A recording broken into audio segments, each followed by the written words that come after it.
Hi everyone. In this video, I wanted to talk about what is clay, sort of help in a kind of a short, kind of almost diagrammatic way, talk about the differences, what clay is and what distinguishes it and the different types of clay, and talk about prepping clay for work in the studio.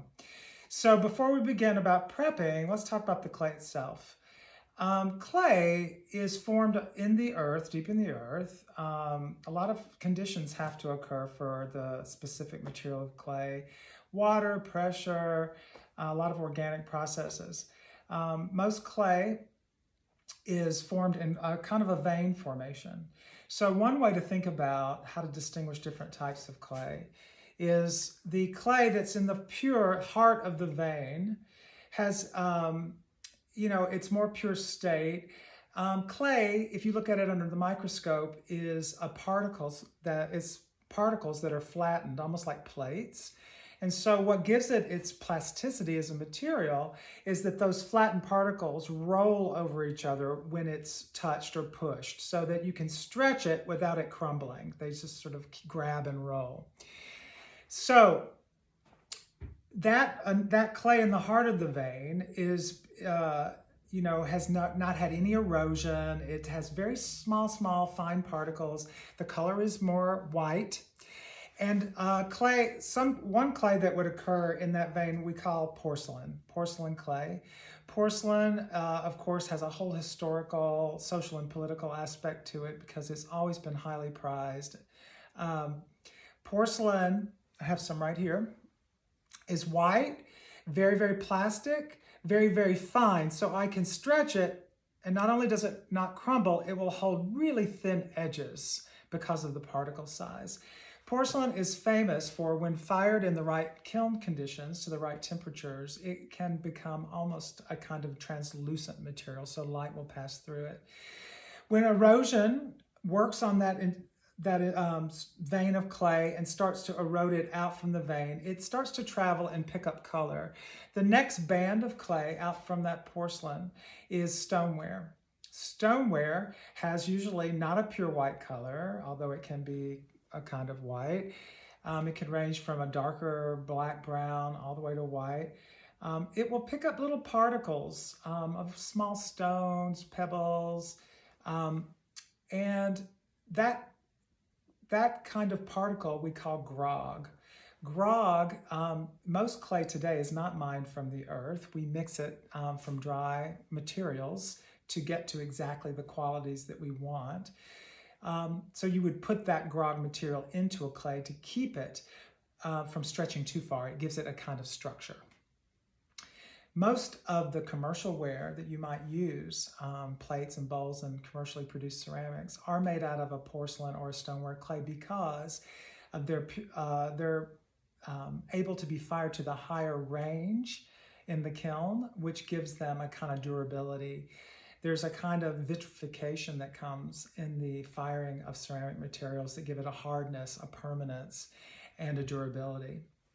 The next bands of clay out from the porcelain, the stoneware, traveling further from the vein, a lot more color.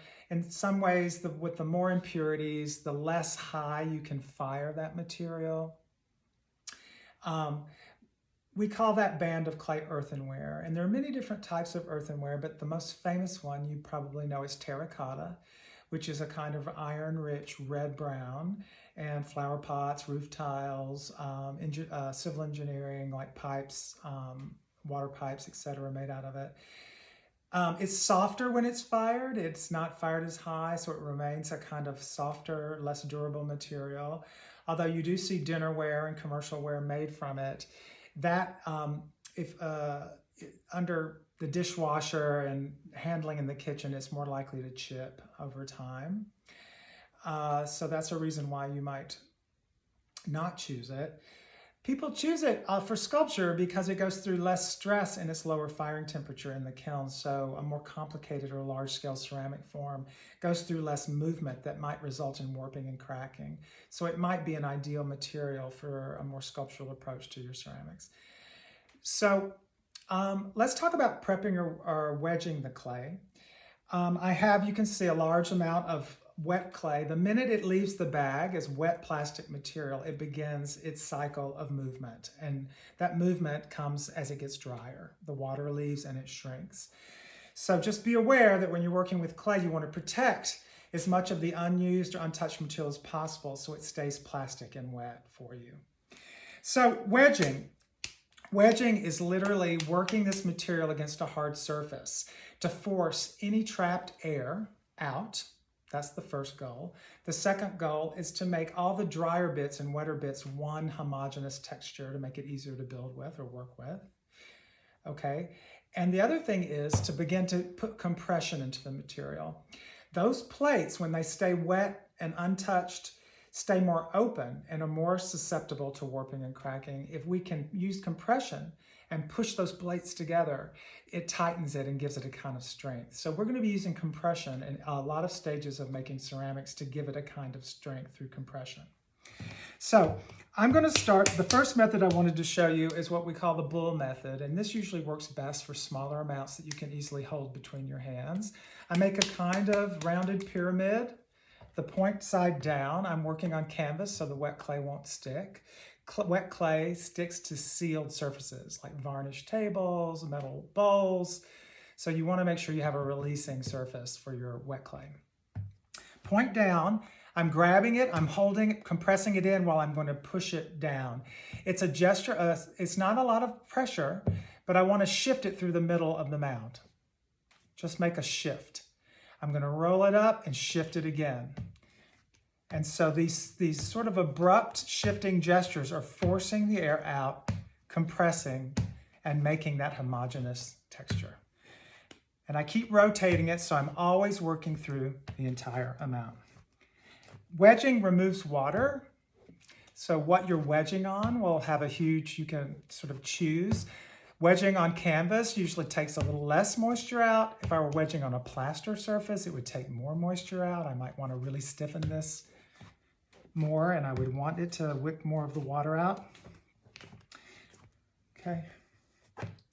So after wedging a while, I might take something like a wire, I'm just going to cut it with my long knife here, and examine the cross section. If I see, which I do, a little pocket, a little negative space, that indicates there might be an air pocket left in this amount. So I would slap it back together and keep going. So that's just a visual test you can do to see if it's de-aired. Now, why do we de-air clay? Because to be fireable, your clay, your forms need to have, if the form you're making is greater than, let's say, 1 inch in diameter, you want to conceive of it as having negative space inside, like a hollowness. We're trying to reduce extra thickness in clay that could have trapped air and moisture in the wall, because air and moisture will expand in the kiln firing and blow out that section, okay? So we just always want to make sure that we're removing the air and ultimately that our work is bone dry before the first firing so it doesn't, blow up. Another method of wedging is the spiral method. And so what I would do is I would start, and I'm really still doing the same concept. I'm shifting through, but I'm rotating as I'm shifting to make a kind of spiral. This will allow me to handle more amounts and work through the entire amount without having to have it contained, like the bull method. So you can see the spiral that's showing up by just rotating it around that way. And this also is a very effective way to wedge a larger amount of clay. In some parts of the world, there is no one way it looks. You could take really large amounts and throw it against the concrete floor to force air out and to compress the particles. It's a little messy for an urban environment, but mostly you probably won't do that, but there are many, many ways to wedge clay. That's it for now. See you in the next video. Bye.